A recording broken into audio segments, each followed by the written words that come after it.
Hi welcome back to my mini blog. இன்றைக்கி என்ன வீடியோன்னு பார்த்தீங்கன்னா ப்ரான்ஸ் தொக்கு எப்படி பண்ணுறதுன்னு பார்க்கலாங்களா.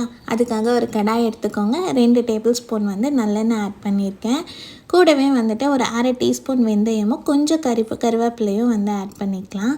ஆட் பண்ணிவிட்டு இந்த மாதிரி ஒரு 2 பெரிய வெங்காயம் ஸ்லைஸ் பண்ணி எடுத்து வச்சுருக்கேங்க, அதையும் ஆட் பண்ணிக்கலாம். வெங்காயம் ஆட் பண்ணிவிட்டு நல்லா நம்ம மிக்ஸ் பண்ணி விட்டுக்கலாங்க. வெங்காயம் சட்டுன்னு குக் ஆகிறதுக்கு கொஞ்சமாக நம்ம சால்ட் ஆட் பண்ணிவிட்டு திருப்பியும் ஃப்ரை பண்ணிக்கலாம். ஃப்ரை பண்ணதுக்கப்புறமா ஒரு 1.5 டேபிள் ஸ்பூனு 2 டேபிள் ஸ்பூன் வரைக்கும் இஞ்சி பூண்டு பேஸ்ட் ஆட் பண்ணி நல்லா ஃப்ரை பண்ணிக்கோங்க.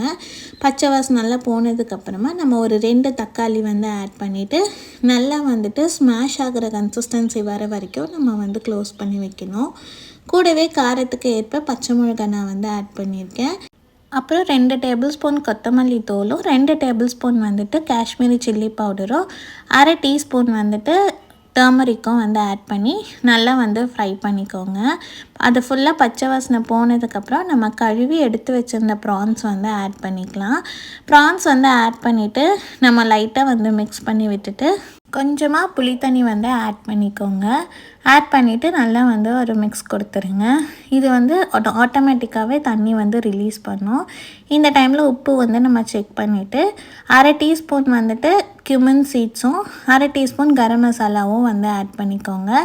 ஆட் பண்ணிவிட்டு நல்லா ஒரு மிக்ஸ் கொடுத்துருங்க. இப்போ எண்ணெய் பிரிஞ்சு வந்ததுக்கப்புறம் ஃபைனலாக பெப்பர் ஆட் பண்ணிவிட்டு நம்ம கார்னிஷிங்க்கு கொத்தமல்லி தழை போட்டு இறக்குனா ப்ரான்ஸ் தொக்கு சுட சுட ரெடிங்க. இது சப்பாத்தி ரைஸ் எல்லாத்துக்குமே நல்லா இருக்குங்க. இந்த வீடியோ பிடிச்சிருந்தா மறக்காம சேனலை சப்ஸ்கிரைப் பண்ணிக்கோங்க. தேங்க்யூ.